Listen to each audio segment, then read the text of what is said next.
Good morning, Kingdom Builders. Welcome to day 2 of our 30-day challenge. Today is all about no complaining. Well, the challenge is about no complaining.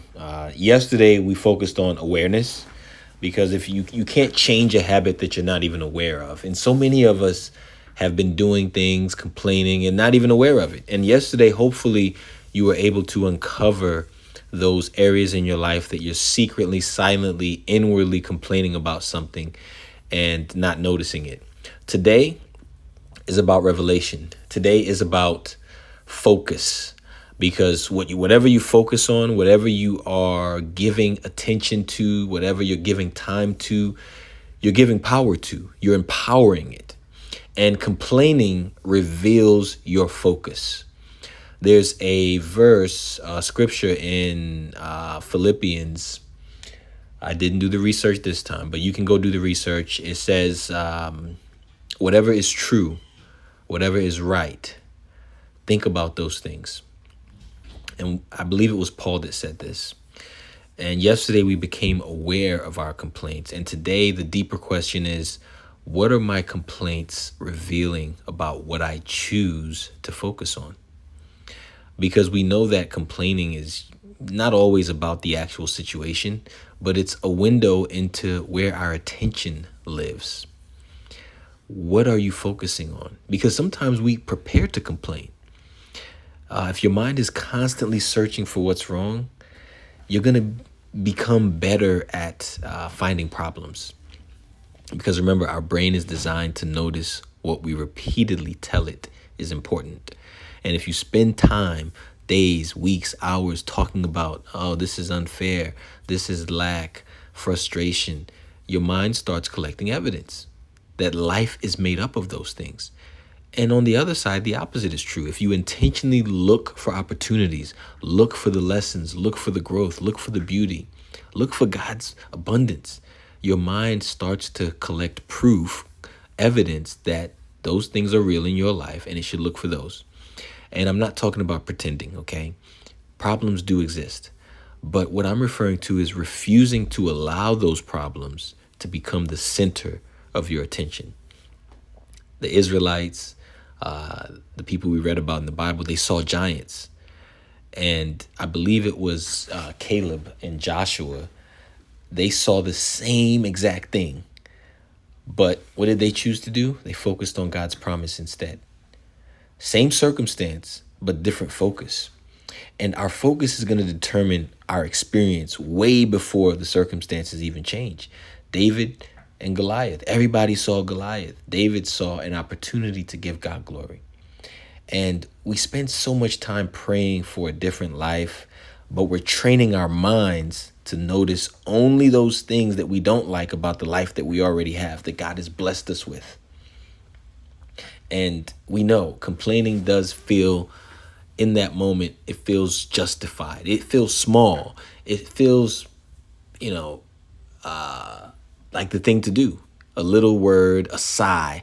I see my kids do that sometimes. A little comment, a negative comment about somebody's appearance, about traffic, about the server. Those things aren't just comments. Those things are a lens. And whatever lens that you look through becomes the world that you live in. And we're going to go a little bit deeper about, stop complaining because it's negative. It's not just about that. I'm going to show you today how, in a few ways, complaining shapes your reality. So every tradition of deep spiritual wisdom agrees on one thing. Well, not every, but most. And attention is not neutral, okay? What you focus on doesn't just describe your world, it builds it. Your mind doesn't experience raw reality.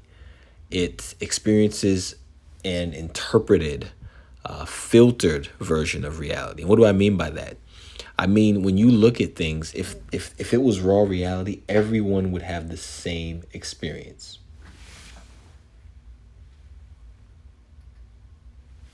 But that's not how it works. Your mind doesn't filter. Your mind filters. Sorry, I had a distraction. Speaking of the mind filtering. But yes, complaining is a training mechanism. It trains the filter towards lack. It trains the filter towards what's not there.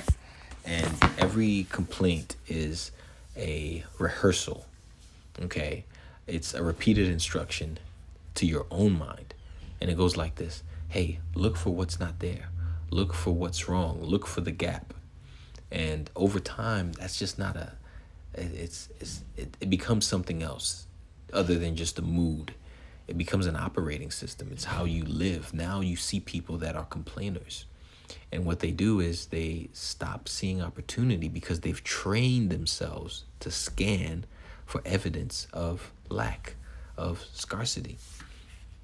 And this is also biblical. And Solomon captured this before we could even talk about the psychology of it. And he said, as a man thinketh in his heart, so is he. And that goes for women as well. And for me, that means thought precedes identity, and identity precedes action. Action precedes outcome. So let's say that again. Thought first, okay? You think about it. That comes before the identity. The identity then gives birth to an action. You act from an identity. And then the outcome is the last thing. But complaining isn't the end of it. It's the beginning. And this is why the words you speak matter so much. We've been told, we've read it in scripture, life and death is in the power of the tongue. And I don't think that's just poetry. I think it's a mechanism. Speech is focus made audible. Okay? Speech is what you think about that's verbalized. So when you speak a complaint out loud, you're not just describing something, you're reinforcing the spiritual, the neural, the belief system that circumstance sits in. And for some of you, this is high level. So I'll make it more practical. Let's look at business or household, anybody who's building something. Let's look at money. Money follows attention just like everything else does. So if your dominant internal narrative, your dominant internal thought is there's never enough money, you will unconsciously make decisions that confirm that story. You'll hesitate on the big move. You'll undercharge because you don't believe you're worth more. You'll avoid the conversation that could open the door because some part of you has already decided, no, that door is closed. So complaining about money is one of the most self-sabotaging, self-defeating habits a kingdom builder can carry. Because I think it keeps you focused on what has already happened, the bill, the mistake, instead of what you have the authority to co-create next. I'll say that again. I believe complaining about money in any form, complaining about the lack of money, complaining about how much money you're making, how much money someone's going to pay you, I believe it's one of the most self-limiting, self-defeating, self-sabotaging habits that we can have. Because when you complain about money, you're focused on something that has already happened. Every single complaint you have about money is usually tied to the amount that you don't have, or the amount that you had in the bank last week, or the bill, or the mistake. You're not complaining about the future because you don't know it. Okay? We've been given the authority to create with God. So we can actually come into something amazing tomorrow. Okay? And I believe that our posture is what needs to change. Look at the posture of the verse in the Bible that says that God has given us the power to build wealth. Think about that. Not a passive statement. The power to build means there's an active partnership. You bring the focus, you bring the faith, you bring the effort, and God backs it with provision. Okay? You bring the faith, you bring the focus, and you bring the effort, the work. So complaining, it's giving that power back to the circumstance versus gratitude and vision that keep it in your hands.